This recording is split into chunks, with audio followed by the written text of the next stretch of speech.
Thank you for tuning in to the GSMC Basketball Podcast presented by the GSMC Sports Network. I am your host, Nelson, here on this Friday afternoon. Finally, I'm not late to the time where I'm supposed to be doing these lives, so yay me, congrats, yay, give everyone a round of applause. So we're going to dive right into this, actually, because, I feel like this might be a little bit of a longer than normal. I feel like some of these segments might be a little bit longer than normal. First, we're going to start with Kawhi Leonard being out indefinitely with an injury. I mean, is anyone surprised? And we'll go ahead and talk about that in the first segment. And then in the second, third, and fourth segment, we are going to continue on with ESPN's top player lists. And then we have the fifth segment, which I'll save up until the end of the fourth segment. So be sure to stay tuned for that if any of you guys are interested. And before I begin, I'd like to remind everybody that we love to hear what you guys have to say during the show. Whether you guys have a hot take, whether you guys have a burning question, something you've been dying to share, we're all ears. If you really want your comment or question to get noticed, I recommend using Super Chat. You just click on the $sign below the chat box and you can send in your comments and or donations that way. Super Chat's not really your thing, then that's okay. You can always use the link displayed below the ticker on every show segment, gsmcpodcast.net. And I also recommend, if you guys like listening to things other than basketball, like, for example, football. The football season is well underway. We're like at the midpoint already. I know it's incredible how quickly these weeks go by. We have so many football podcasts. We have a college football podcast. As you know, there's a college game that's going to happen later on today. We also have a chip shot football podcast, 2 sports podcasts that also cover football as well. And not only that, we also have I believe we have a baseball podcast. I'm pretty sure. I'm not sure if we have a host for that again, but I'm pretty sure we do. The baseball postseason, it seems like it's going to be legendary. So if you guys are interested in any of those other sports, I recommend watching our other podcast and listening to that. So with that out of the way, let's go ahead and get into this first segment, which is talking about Kawhi Leonard. He's out indefinitely once again due to an injury that he suffered literally before the season. I believe he's had some inflammation on his right knee. I think that's exactly what it's called. He's dealing with chronic inflammation from the multiple surgeries that he's had on his leg. And he played in just 2 playoff games in 2023 due to a torn right meniscus and missed the entire 2021 and 2022 season after tearing his right ACL during the 2021 playoffs. And this has just been a thing with Kawhi Leonard. This has been incredibly common with Kawhi Leonard. He always gets hurt. He's always injury prone. And this inflammation, it has him sidelined for I don't even know how long for this season. And this is really bad. I mean, the Clippers, I don't usually expect the Clippers to collapse until the playoffs or maybe even in the middle of the season. Now this is happening before the season even starts. So already the fans are let down, and now they have to rely on James Harden, who's well past his prime, to carry a bunch of randoms, for lack of a better term, because right now they don't have star power. As you know, Paul George ended up leaving in free agency, and now Kawhi Leonard being out, meaning the only player that's considered a star, or even was considered a star at one point now on the roster, is James Harden. So it's going to be it might be a really rough ride for the Clippers going into this season. I don't think the Clippers are going to make the playoffs at this rate if Kawhi Leonard is going to be out indefinitely, and especially towards the start of the season. If the Clippers can't figure something out, and if they can't keep winning, or if they can't win, period, then waiting until Kawhi Leonard, it wouldn't mean much, because then once he gets back, maybe if he gets back mid-season, they might be a little bit too far in the standings in order to catch up. And if they did, they'd have to go on some sort of ridiculous, never-seen-before winning streak. And it's the Clippers we're talking about here, so I don't really think that's going to happen. It's unbelievable. I mean, last season, at one point they were the favorites to make the postseason, to make it all the way through the finals, and they were around co-favorites, like again, not exactly co-favorites, but really close to being co-favorites with the Boston Celtics to win it all. And now they ended up crashing and burning towards the end of the season, and they got wrecked by Luka in the postseason. And now it's like they're back to square one. They're back to just being the good old Clippers that nobody really wants to talk about and nobody expects much out of. Now, there was one NBA executive that actually thinks Kawhi Leonard should just retire. Like, he's had a career. There's a quote that says, quote, "He had a terrific career. He'll be in the Hall of Fame, but he's damaged goods. The Clippers made the major mistake giving him that extension. They are screwed." That's the quote. That's not me. So, and the reality is that, yes, they are indeed screwed. He does have that huge contract, so they do have to keep him. But I feel like, I mean, he's just going to be like this. This is just the player that Kawhi is. He's just constantly injury prone. He's fantastic when he's not injured, but it's like your best ability is your availability, especially now in today's NBA. I don't know what it is, but it's like everyone is suffering a bunch of injuries. Like, everyone's getting hurt, and like the season hasn't even started yet. We already saw Paul George. He got lucky that he's not going to be sidelined for more than a week. And not only that, Isaiah Hartenstein, he recently got a fracture on his left hand, and he'll be sidelined for the beginning of the season as well. Like, I don't know what's up with these guys. Like, I remember there was a time when it was expected for players to play in all 82 games. Now it's just like a big what if, like if they play 82 games. Because now NBA stars, they don't really seem to do that. The only one that comes to mind is Mikal Bridges, who plays in every single game. It doesn't matter what the record is. It doesn't matter. It really, unless he literally can't walk or can't shoot, he's playing in the game. Like, that's the only player that comes to mind that really thinks like that. Aside from that, everybody just tends to get injured, and it's like, what are we doing here? Now, again, Kawhi Leonard, he's one of the top players in NBA history. He averaged 23 points per game, 6 rebounds, 3 assists, 1 steal in 2023-2024 for the Clippers in 68 games while shooting 52% from the field, 41% from 3, and 88% from the free throw line. He made the All-Star team, and he made the All-NBA second team, which admittedly should have been saved for LeBron.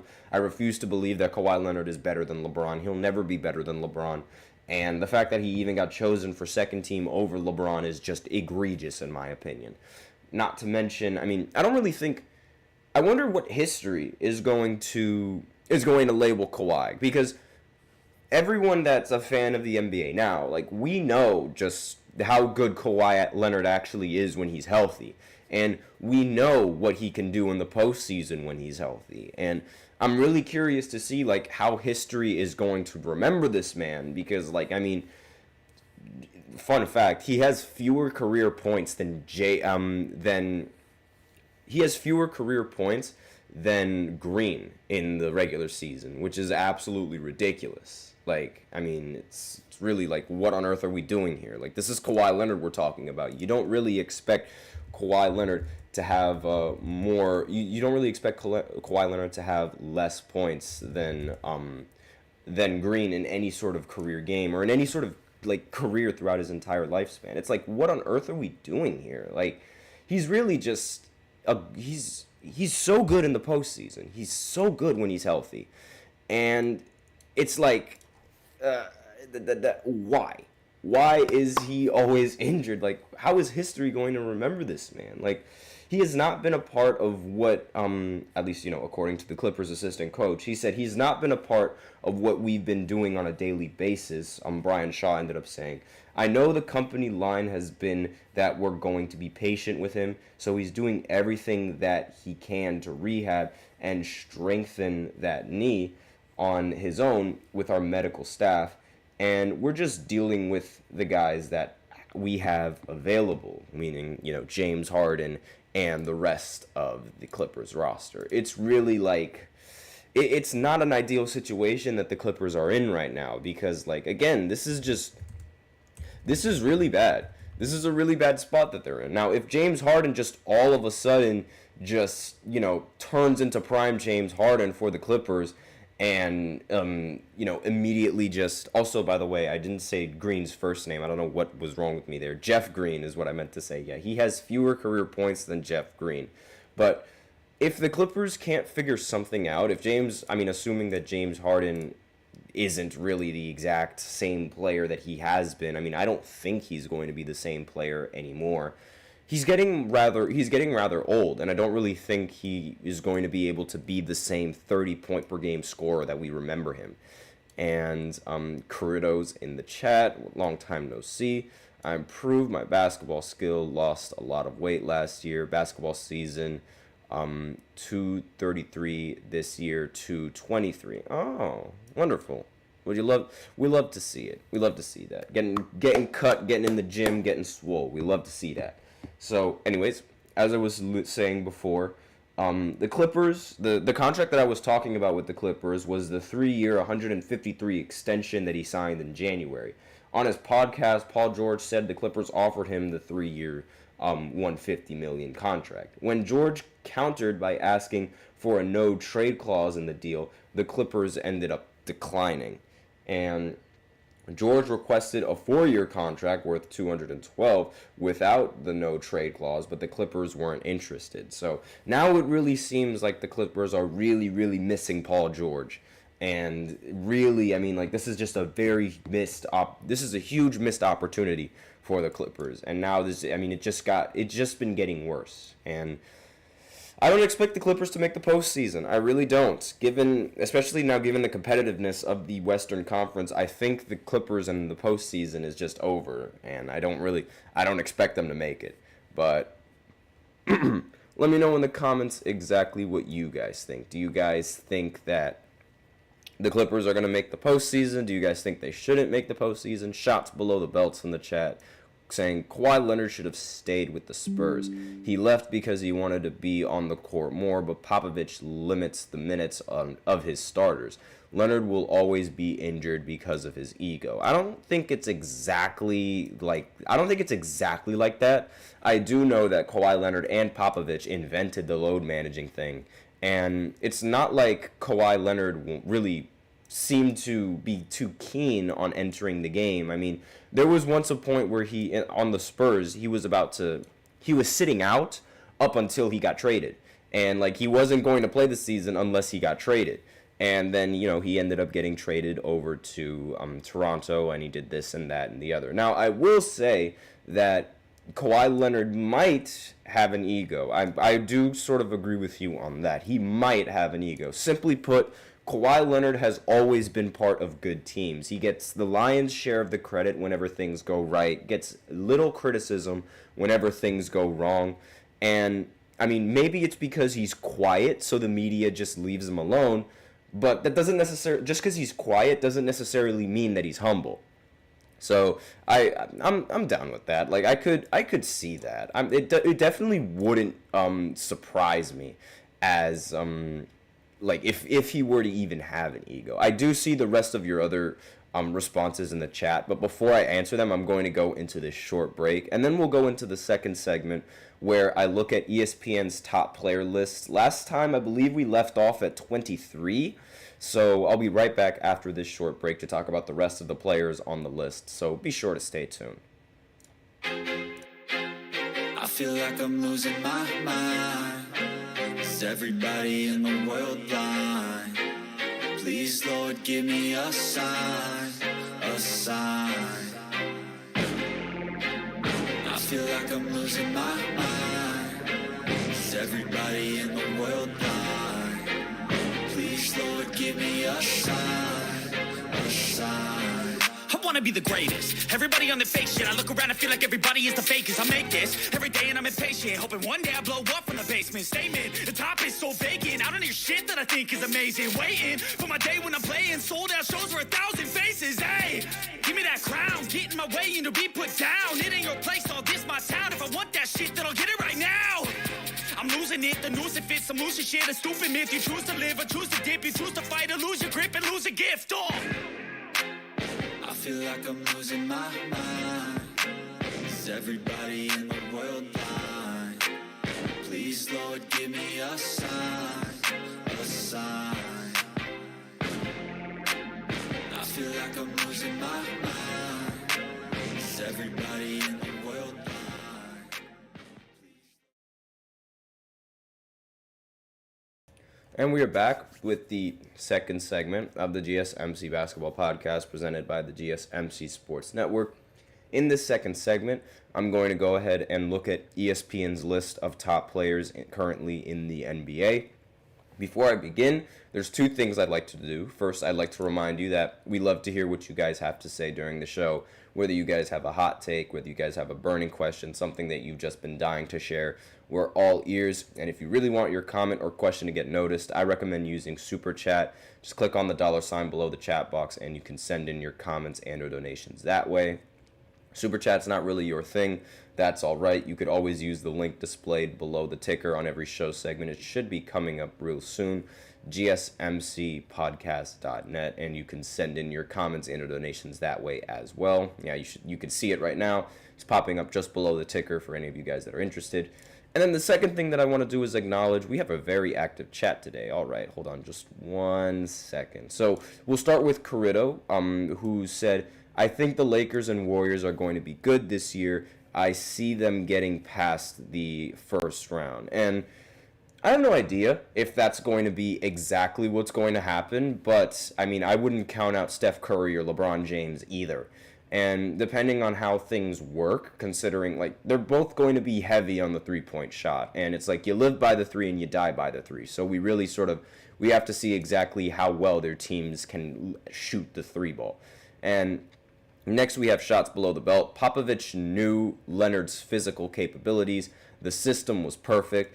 Right, but again, if Kawhi Leonard would have stayed on the Spurs, then how do we know if he would have even won another championship? Because you could argue that move, leaving the Spurs to go to Toronto, benefited his legacy. And towards the end, obviously, when his time on the Clippers is just a complete failure, I totally understand that. But it's not like Kawhi Leonard is he actively wants to play. It doesn't seem like that, at least. So I don't really know if you can really get angry at Kawhi Leonard with that. But again, I do understand your point on thinking that he does have an ego. Just because he's quiet doesn't mean that he's humble. Diggs, how's it going? He just wanted to say what's up. And then Corrido, once again in the chat, said this is going to be one heck of a Western Conference this year. Now with Warriors, Kings, and Lakers look like they finally got back to form. Not entirely sure exactly how the Kings are going to play, but they do have some of the most underrated players in the NBA right now, so anything is possible. Andre is also in the chat saying Kawhi is cursed. He's finessing the Clippers. That Toronto team with Kawhi is criminally underrated. Yes, they are criminally underrated, but we all know that Raptors team wasn't going to win the finals if Kevin Durant and Klay Thompson had not gotten hurt. And shots below the belt again said he was the prodigy, the future of the Spurs. They were going to build a team around him. Yeah, well, Kawhi didn't want to wait. And he didn't really need to wait because there was already a championship-ready team with the Toronto Raptors. And boom, he got it. And, his time with the Clippers, again, it's just been seen as a failure. But that one season if anything, if you're going to blame Kawhi Leonard for anything, it shouldn't be for him leaving the Spurs, but for him not staying another year with the Toronto Raptors. I feel like that should be something that Kawhi Leonard gets blamed for. Not necessarily for leaving the Spurs, because, he left, but then he ended up winning a championship. You could make the argument that the Raptors could have even repeated again, considering how Kevin Durant eventually left towards again. So, you never know. But yes, Kawhi Leonard, he decided to leave the Raptors, then he went over to the Clippers, made commercials bragging about how LA was his city. So I do understand the thought process on you thinking that he might have an ego, because that's not necessarily untrue. Again, we don't know that. But aside from that, let's continue with this ESPN list. I literally spent so much time talking about Kawhi Leonard that I couldn't even get through this list. So we left off at, 24 or 25. I'm not entirely sure. But directly under Damian Lillard, which was 23, was Paolo Banchero, and directly after that was Kyrie Irving at number 25. I don't really got a problem with that. I think that Kyrie Irving is a fantastic player. He's definitely better than the previous year that he was playing basketball. So I have no problem with him moving up all the way to 25. Same with Paolo Banchero. I think he's one of the more underrated players in the NBA as well. Same thing with number 26, which is where we start off this list, which is De'Aaron Fox. And to be fair, I think De'Aaron Fox is probably one of the most underrated point guards in the entire NBA. Like, nobody really talks about how good he is until he's, like, in the postseason. And he really only had that 1 year with the Kings when he was the 3rd seed, and then Steph Curry just said bye-bye. Or night-night, I guess you could say. Whatever keens your Steph Curry interest. And De'Aaron Fox, like, he's very underrated alongside with his teammate, and Domantas Sabonis. So him being ranked at number 26 behind Damian Lillard, I'm not entirely sure. Like, I don't really know if I would put De'Aaron Fox, at least, considering how De'Aaron Fox played last season, I really don't think I'd put Damian Lillard over De'Aaron Fox, just based off of the production and play last season. Same thing with Kyrie Irving. I actually think Kyrie Irving played a lot better than Damian Lillard did throughout the season. So I'm very surprised that either one of those point guards are ranked higher than Dame. Like, I don't have a problem exactly with the spot that they're at, but I do have a problem with the spot where Damian Lillard is at. And even Kawhi Leonard, who's ranked higher than him, but that's a completely different argument. Next player on this list is Zion Williamson. He was ranked 57th in the previous season, and now he jumps all the way up to 27. And he played a career-high 70 games, averaging 22 points, 5 rebounds, as New Orleans advanced to its second postseason during his tenure. So even though I will say that they ended up making the playoffs without him.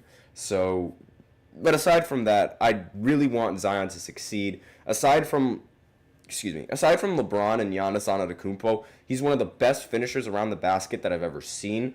And even in, like, the play-in matchup against the Lakers, he was incredibly clutch. I believe he dropped, like, 40 points in that play-in matchup. Like, he is a very solid player, and he's definitely one of the fewer players that actually uses his size to his advantage and can bully a lot of the bigger players in today's game. He's also a pretty solid offensive rebound, and again, just an overall solid rebound. Now I know that, his stats, they don't really seem like he's a dominant rebounder, because he's not, but he's a solid rebounder. That I think is something to write home about. And not to mention, that production, 22 points per game, it's not all that, but I do expect his production to slightly increase with the Pelicans, and especially if Brandon Ingram gets traded, because we still have no idea if Brandon Ingram's going to get traded. However, having Jimmy Butler ranked at 28th, I'm not entirely sure about. I don't really think that having Jimmy Butler better than Zion Williamson is accurate or, like, even worth mentioning. Like, because this, I don't know. Like, I know I'm not a big fan of playoff Jimmy Butler, and I do think that playoff Jimmy Butler is a little bit overrated, but Jimmy Butler takes his team far in the postseason. And he is arguably one of the big reasons why his team goes that far in the postseason. So having him under Zion Williamson, somebody who is unable to stay healthy, somebody who's unable to really lead his team far in the postseason, I don't really think that's entirely fair.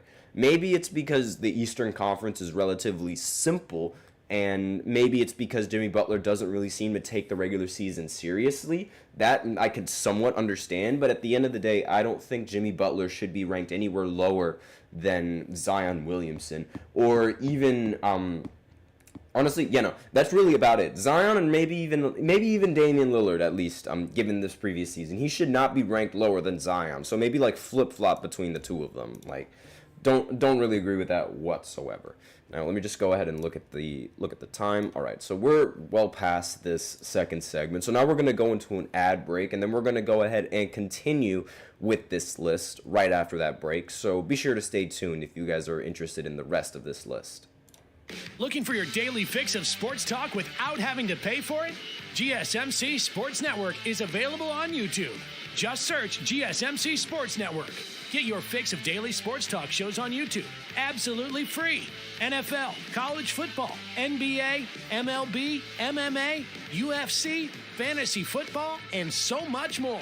GSMC Sports Network has shows running all day long, with new sports shows starting every 2 hours. Just like on your favorite cable sports channel, except GSMC Sports Network is absolutely free. Just search GSMC Sports Network on YouTube to catch one of your new favorite shows, like the GSMC College Football Podcast, Chip Shot Football Podcast, Hoops and Heels Women's Sports Podcast, GSMC Basketball Podcast, and so many more. Check it out for yourself. GSMC Sports Network, now available on YouTube absolutely free. Search GSMC Sports Network on YouTube right now.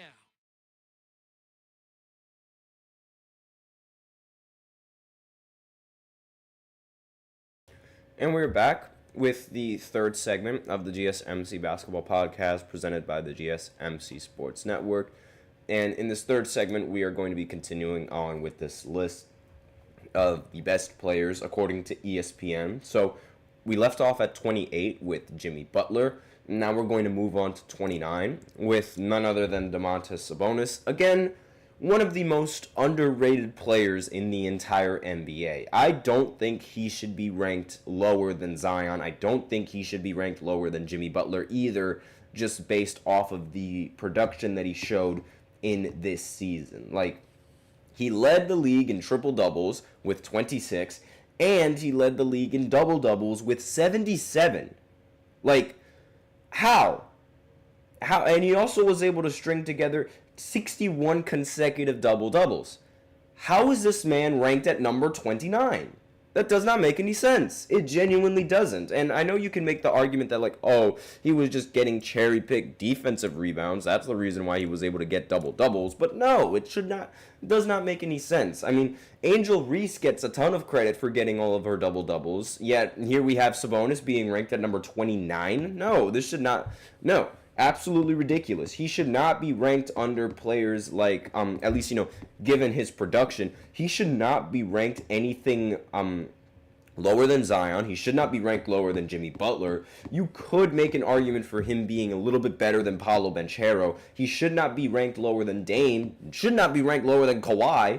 And probably should not even be ranked lower than Paul George, just based off of last season. I'm sorry, but, like, Sabonis is criminally underrated. Like, very underrated for his position and very underrated for the things in production that he can do. And it's really like, no, it's not, it should not happen.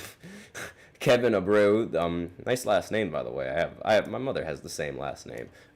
He said, I remember 5 years ago, a lot of people said Clippers finally going to win the championship. Yep, I remember that too. Like I said before, Kawhi Leonard, he was bragging about how LA was his city. Then he blew a 3-1 lead in the bubble. And not only that, he was also, they've just been disappointment after disappointment after disappointment. That's just what the franchise is. I knew they weren't going to win a championship. I mean, if they stayed healthy, I was expecting them to win a championship. But they're just cursed. They're cursed with bad luck. They will always have bad luck. And, I don't know, maybe playing in a different arena is going to change that. Who knows? But again, at the end of the day, they're just the Clippers. Clippers are going to clip. It's that simple. And it's almost second nature for the Clippers to just disappoint their fans. I mean, they have many fans, and I can't really say that because one of my friends is a Clippers fan. So, I don't know. He might be fuming right now. But aside from that, it's like, I mean, this is just... It's not an ideal situation for the Clippers, and they had an opportunity. They had a golden opportunity. They had a Battle of LA just planted right for them, and they choked. It's just that simple, but this is why LeBron reigns supreme. But aside from that, under Sabonis, we have Karl Anthony Towns, and I do agree with this ranking. Like, Karl Anthony Towns should not be... Karl Anthony Towns shouldn't be over Sabonis. He should not be over Jimmy. He should not be over Zion, and he should not be over the rest of these players in the top 30. Like, I think he's very much in the right spot in this ranking, at least, considering the players above him. Now, he might actually be a little bit worse than top 30. Like, that still remains to be seen with the rest of this list, but I don't really have a problem with him being ranked number 30. He made a huge drop. He used to be ranked 20th, and now he's ranked 30th. And now I think this 30th is a little bit more respectable. I do think it's rather respectable compared to what it was previously. Next, 31, Jamal Murray. Again, I don't really think that's necessarily a bad rating. I will say, however, that having someone ranked at 31 who hasn't even made an All-NBA team and hasn't really gotten an All-Star selection at all, I don't really think having him at 31 is valid, if that makes sense. He really, and in the postseason so far, he only has ridiculous postseasons against the Lakers. I don't know what it is with this guy. He turns into Michael Jordan when he goes up against the Lakers. And then against every other team, he's just Jamal Murray. I don't know what it is. I don't know why, but it's like he's just absolutely insane when he goes up against the Lakers. Abreu's in the chat again asking, can Bronny James succeed, well, he misspelled succeed, in the NBA or become a bust? And so far, it seems like he's going to be a bust. But I mean, having LeBron as your dad, it doesn't really mean that there's no way that you could succeed because, again, he could learn a lot of things from LeBron, and he's definitely, he's going to be spending the most time with the best player one of the best players in the entire NBA. But as of right now, it seems like he's going to be a bust. Like, if I could describe how he's playing, like, I don't know if you guys played 2K before, but he's basically like playing on Hall of Fame level difficulty without having any sort of badges. Like, that's really how Bronny's playing right now. And I mean, he scored 4 points in the last game, so I mean that's something. How did he shoot? He did shoot 2 for 4, so again, that's also something. He's he's getting there. But again, as of right now, I mean, his defense is pretty solid. Like, that's really the best part about his game, his defense. Like, the offense still needs some work, but again, give it time.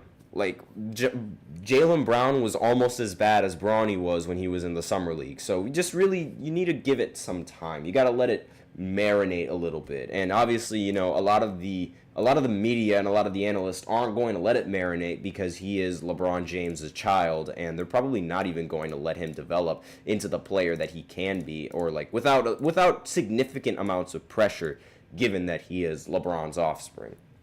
Next player that's directly under Jamal Murray, that ranked at number 32, is Chet Holmgren.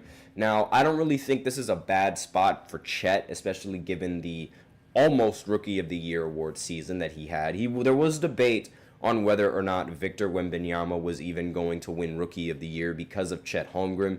Now, I will say that a lot of those fans that really thought Chet had a chance of winning Rookie of the Year were rather delusional and had no idea how Rookie of the Year actually worked. Because a lot of the reasons why Chet was considered a favorite to some fans was because of the team's success, which had nothing to do with him, by the way. Shai Gilgeous-Alexander was an MVP caliber player. That was the big reason why the Thunder had any team success, not to mention the rest of the roster being loaded with talent. Nothing to do with Chet and his efficiency, which was really the only thing that he had going against Victor Wembanyama. But aside from that, Victor had everything. He had the production, he had the numbers, he had the monster performances. He outplayed Chet in a matchup that they faced, effectively killing any sort of argument for Chet Holmgren being Rookie of the Year, because Victor ended up beating the Thunder and just outplayed Chet like he was just a rag doll. Like, really, there was no argument for Chet to be Rookie of the Year, in my opinion, but a lot of people, they made that argument, so that doesn't necessarily mean that he had a bad season, though. I'm not trying to necessarily degrade the season that he had, because he played pretty solid. He did play really solid in that, in his rookie season. I mean, he averaged, let me just go ahead and see here. He was one of the 2 players in NBA history to record at least 200 assists along with 150 blocks, and 100 made three-pointers this season. And, of course, the other player was Victor Wembanyama. Shocker. But, again, it's like, really that's sort of, it's a pretty solid performance. Like, again, very solid performance. And he helped the Thunder make a 17-game improvement and became part of a team that was the youngest number 1 seed ever in NBA history. So I can't really take that away from him. Next, ranked at number 33, is Lauri Markkanen. And I'm not entirely sure whether or not I agree with this. He just signed a 5-year, $238 million contract. He's only 27 years old. He averaged 24 points per game, shot 49% from the field, 39% from three, 88% from the free throw line. So 33, it does sound rather respectable, I will say that. And I don't really know if I could rank him any lower than some of these players that are coming up. Actually, I definitely can, and I do have a lot to say about the next player that's going to come up, and that is Rudy Gobert.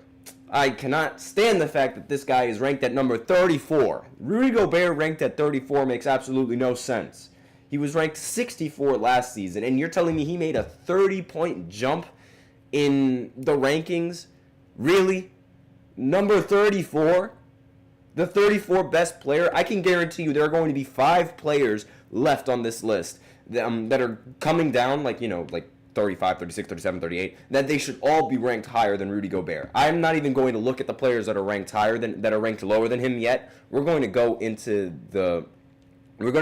our break, and then we're going to look at the players that are ranked below Rudy Gobert, and we're going to see whether or not Rudy Gobert deserves this ranking or whether or not he doesn't deserve this ranking at number 34. So I'll be right back after this short break.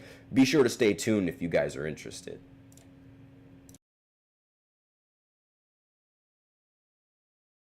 For the best and latest podcasts available anywhere, go to the podcast app on your cell phone and type in GSMC to access free content-rich podcasts on health and wellness, book reviews, sports, entertainment, relationships, social media, movies, technology, finance, and even weird news. Subscribe and download the GSMC Podcast Network's family of shows, available everywhere podcasts are found.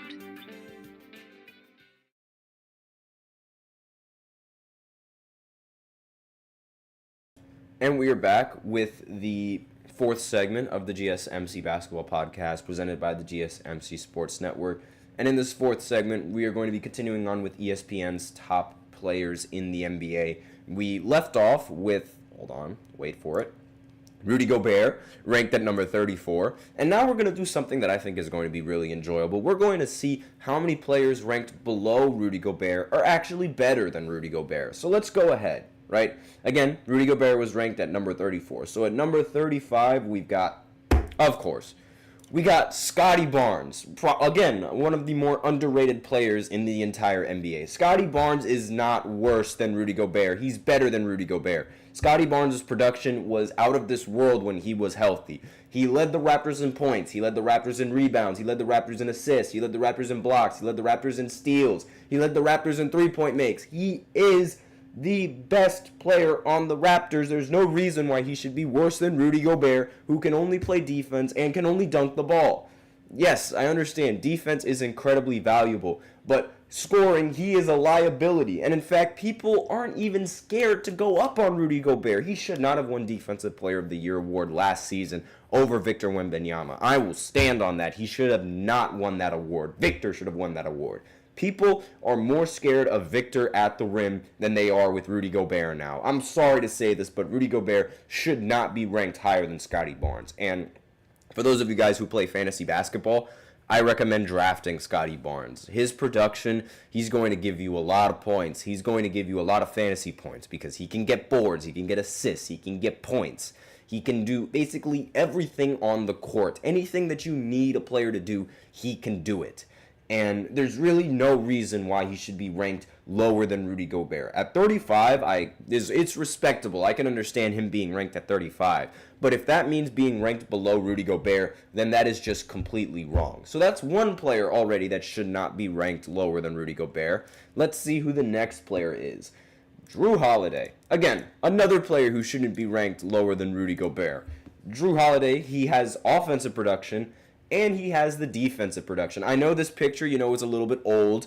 He's no longer on Milwaukee. He's on the Boston Celtics. I totally understand that, so don't think I missed that. It's Jrue Holiday. It's the same Jrue Holiday. We know him. We love him. He was not ranked, but he was second team all defense along with his Celtic teammate, Derek White. So I don't really see I don't think Drew Holiday is worse than Rudy Gobert. I think Drew Holiday is much better than Rudy Gobert, especially at the guard position, because now there aren't that many point guards that really give a lot of effort on the defensive side while still, giving that same amount of effort on the offensive side. And Drew Holiday's production, it was very, very significant for the Celtics and their success.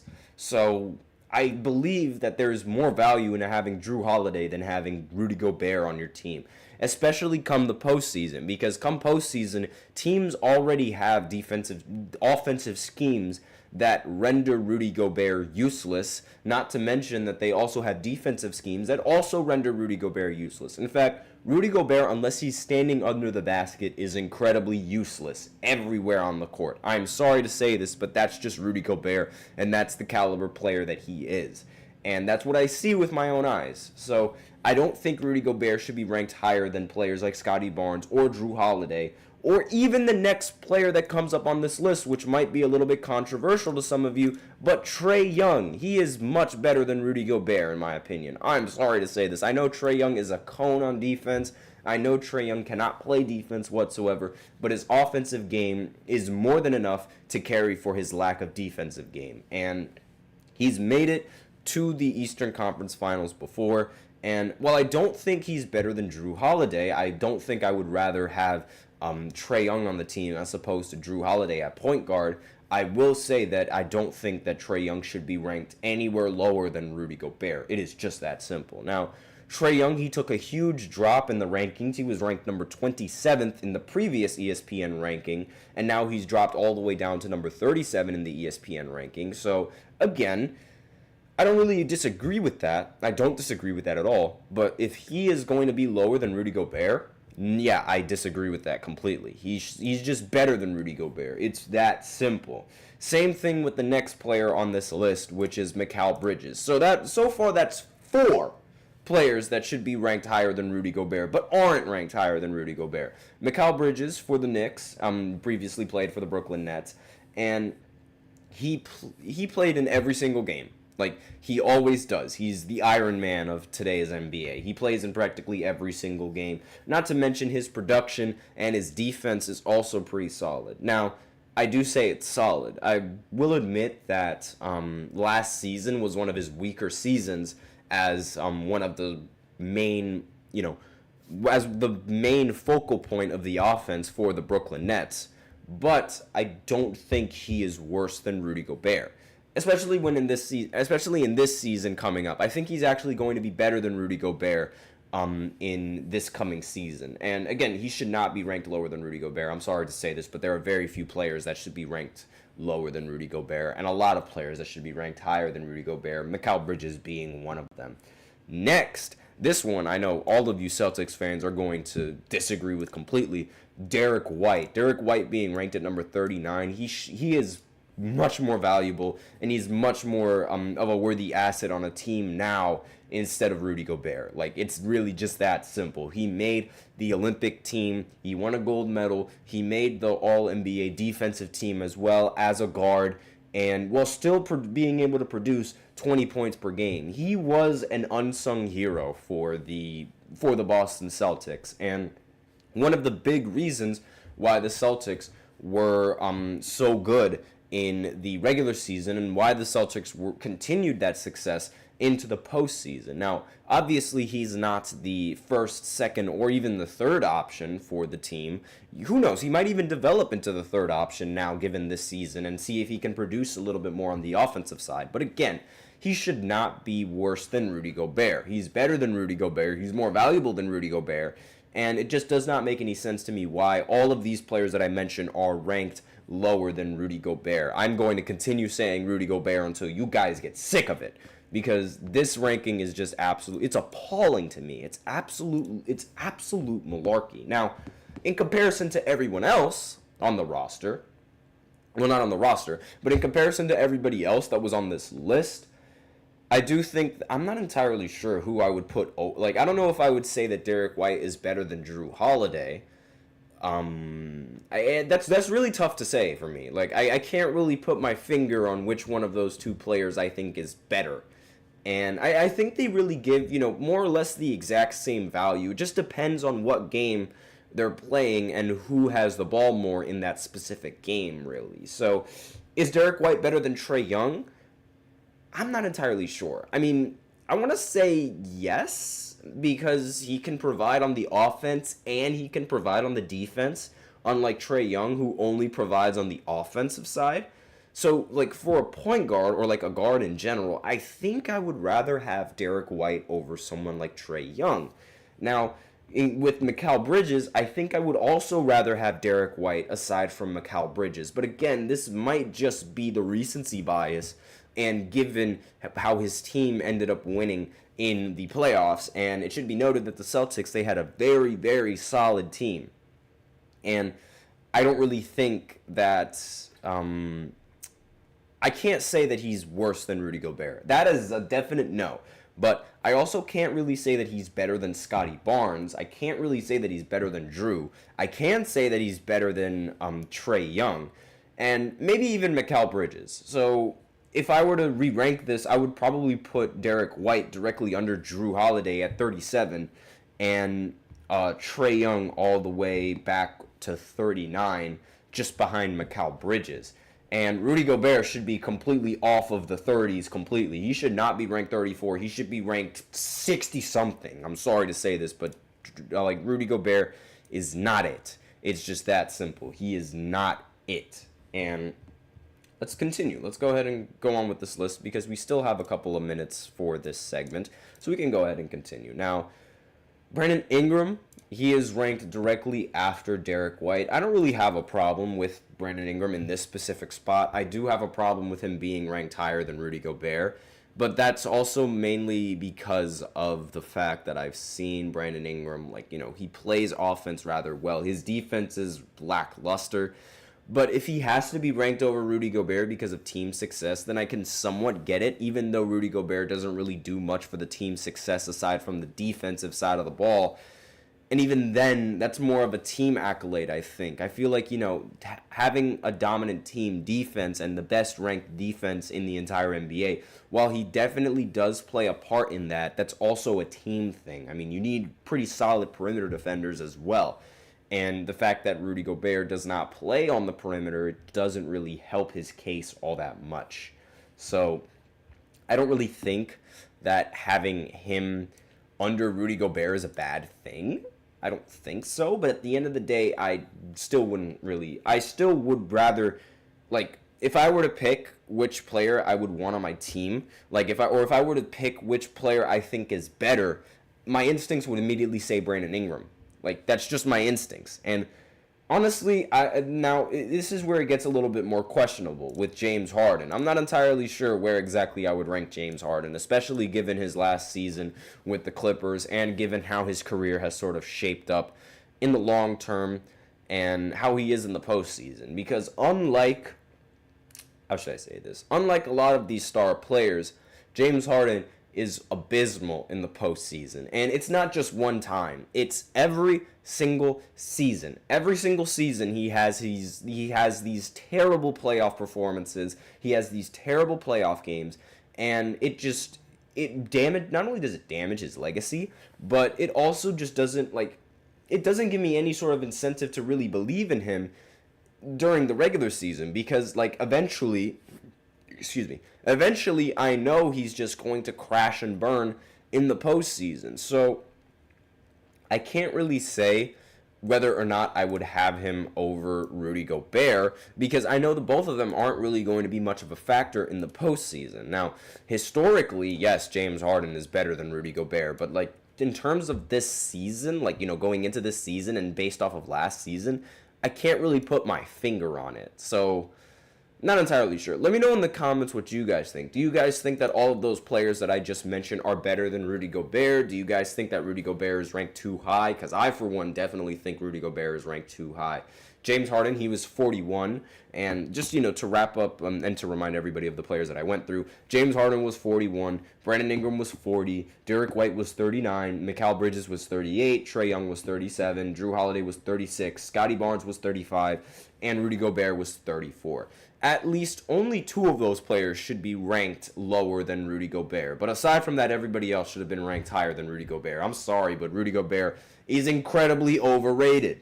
At least in terms of this list. Because I feel like a lot of people and a lot of fans in the NBA, they already know that Rudy Gobert, like the limitations that Rudy Gobert brings to your offense.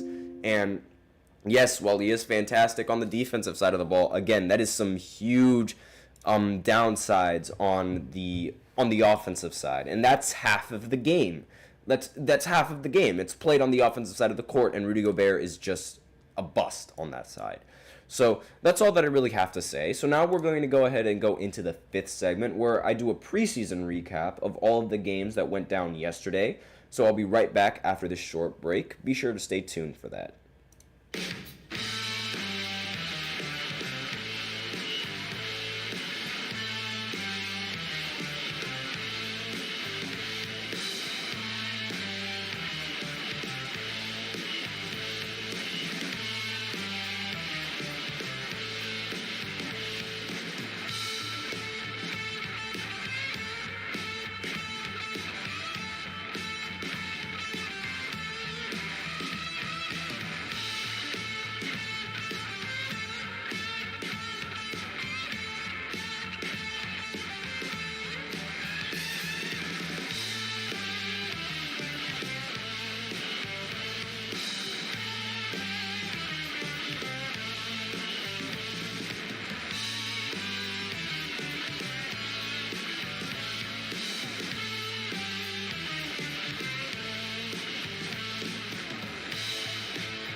And we are back with the 5th segment of the GSMC Basketball Podcast presented by the GSMC Sports Network.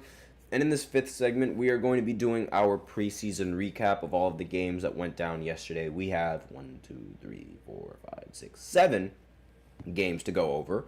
So let's go ahead. 2 of those games actually ended in overtime, by the way. So the first game that we have to talk about is the Mavericks. They ended up beating the Milwaukee Bucks 109-84.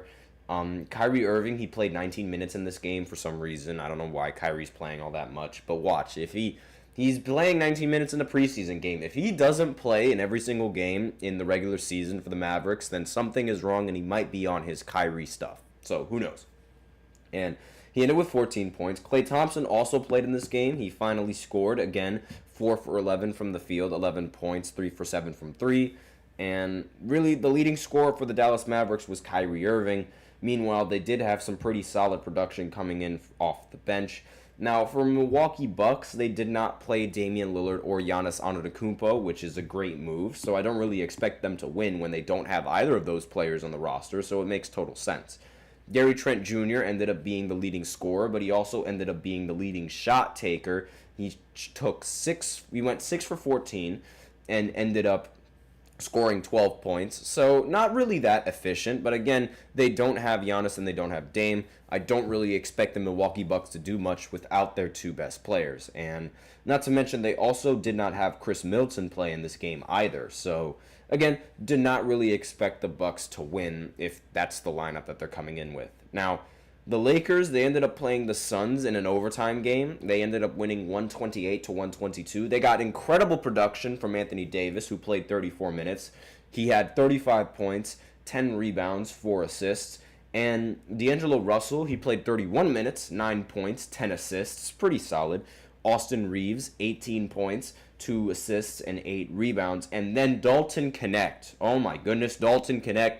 35 points, 2 steals, 2 blocks, and 7 rebounds. He was incredible at shooting the three ball. He went 8 for 13 from the three, 10 of 18 from the field. Just incredibly solid production coming in from Dalton Knecht. And this is arguably one of the biggest steals in the entire draft, Dalton Knecht.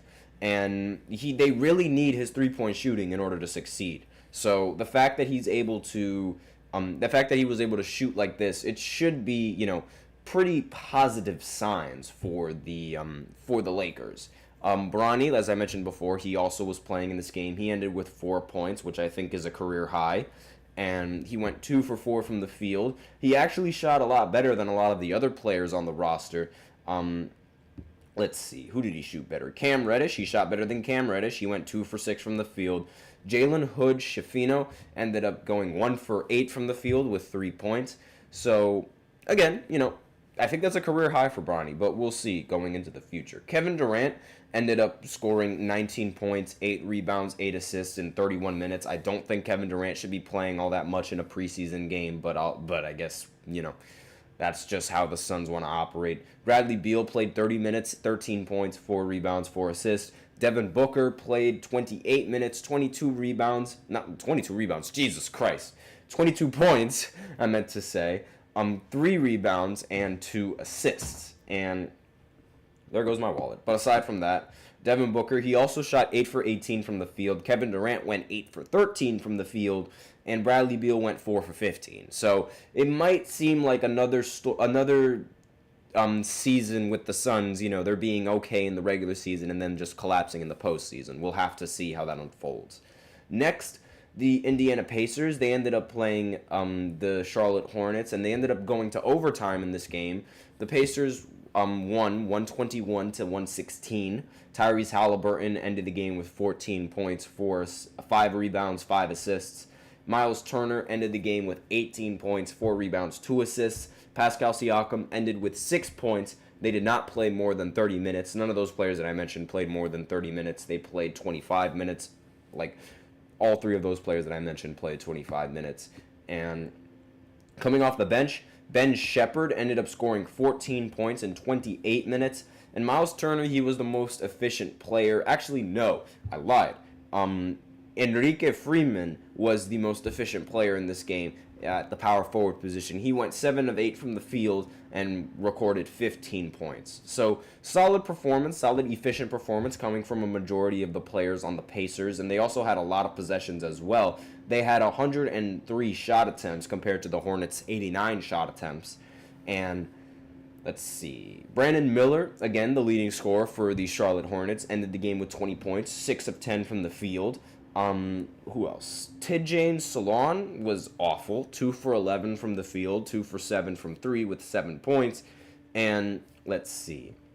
Nick Smith Jr., 4 for 16 from the field, 14 points, the second leading scorer for the team. Really just an inefficient night coming in from the Hornets in terms of field goal percentage. They did shoot 40% from 3. However, the Pacers, they ended up taking way more shot attempts. And of course, when you take more shot attempts, the chances are you're going to make more shot attempts. And, they made 47 shots compared to the Hornets' 42 shots. So, obviously they were going to end up coming out on top.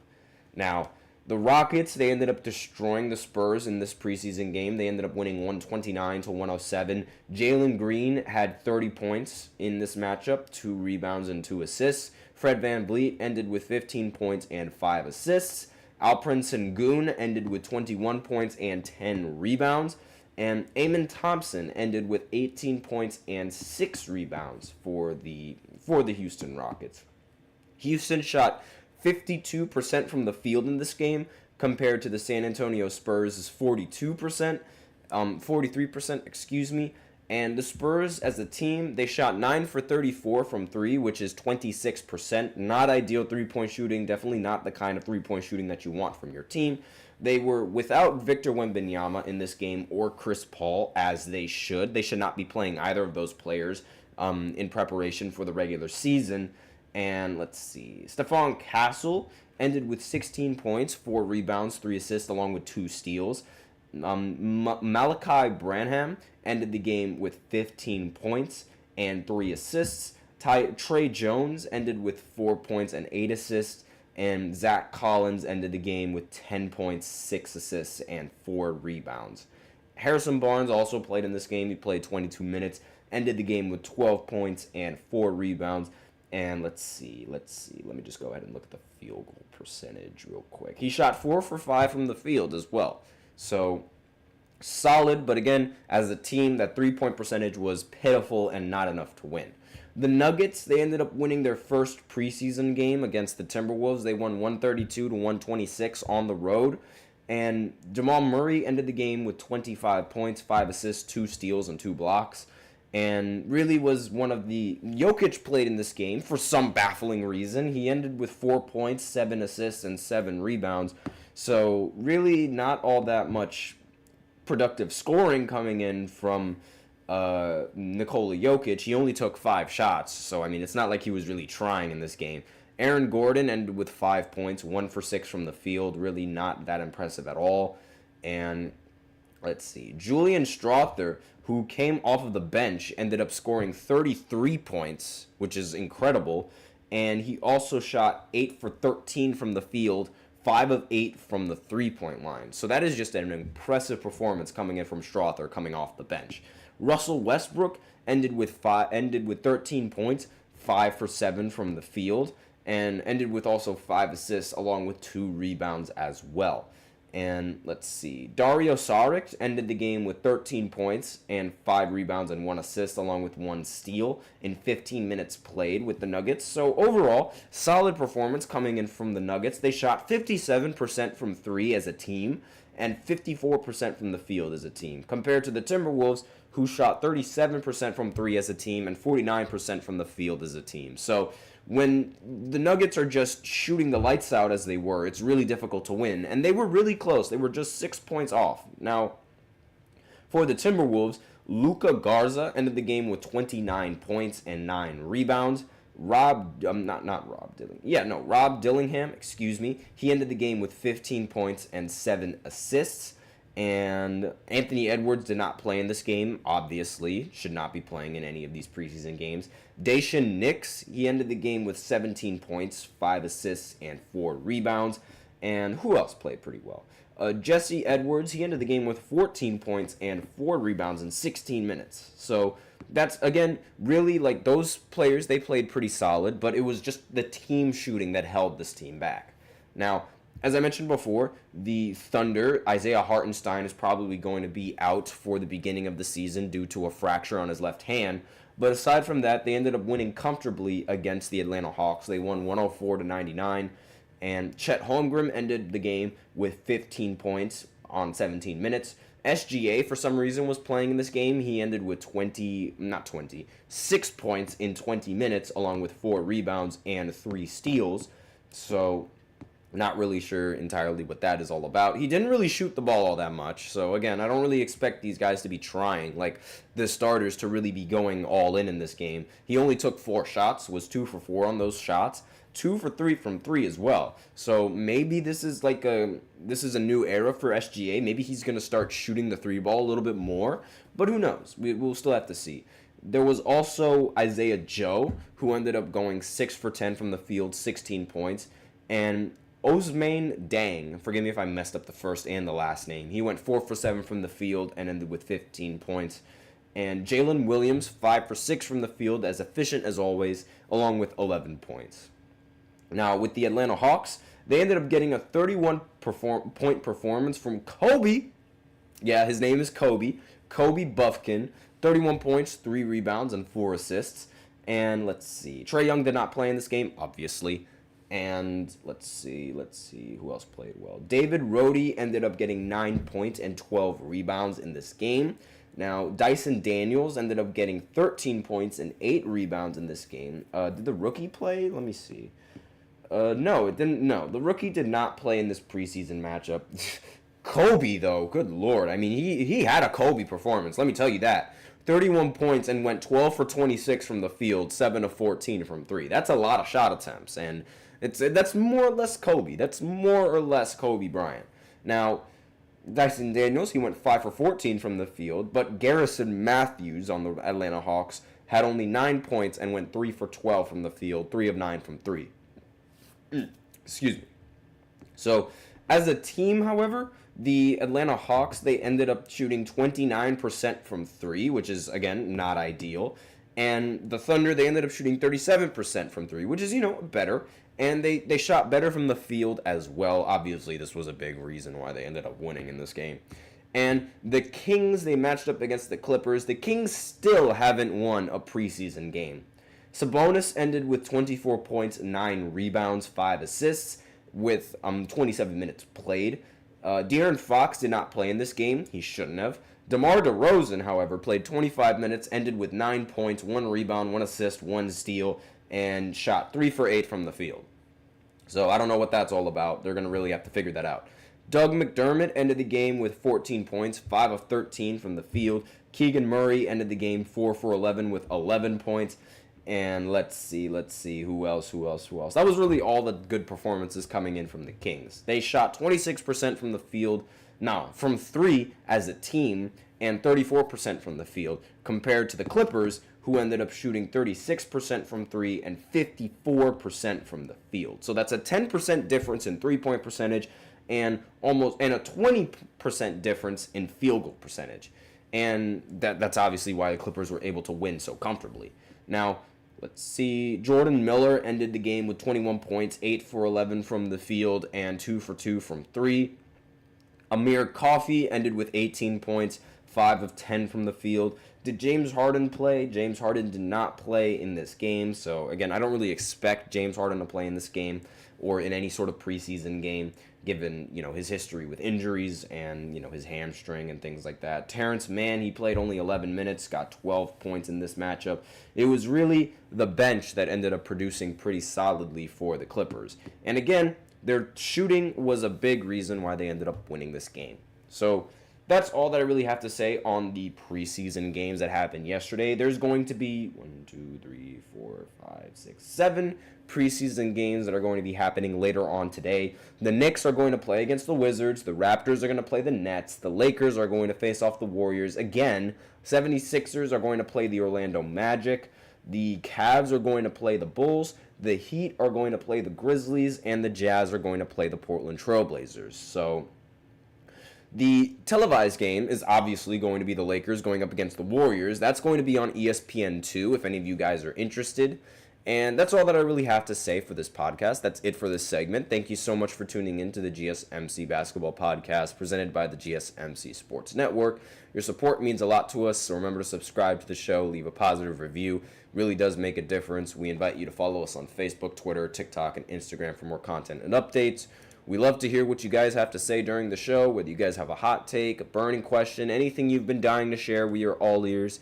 If you really want your comment and or question to get noticed, then I recommend using Super Chat. Just click on the $ below the chat box, and you can send in your comments and or donations that way. Either or really helps the show. If Super Chat's not really your thing, that's fine.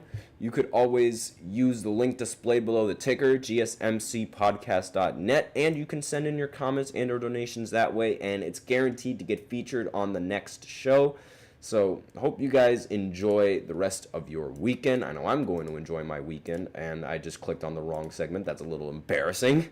Thank you so much for tuning in. I am your host, Nelson, and as always, take care.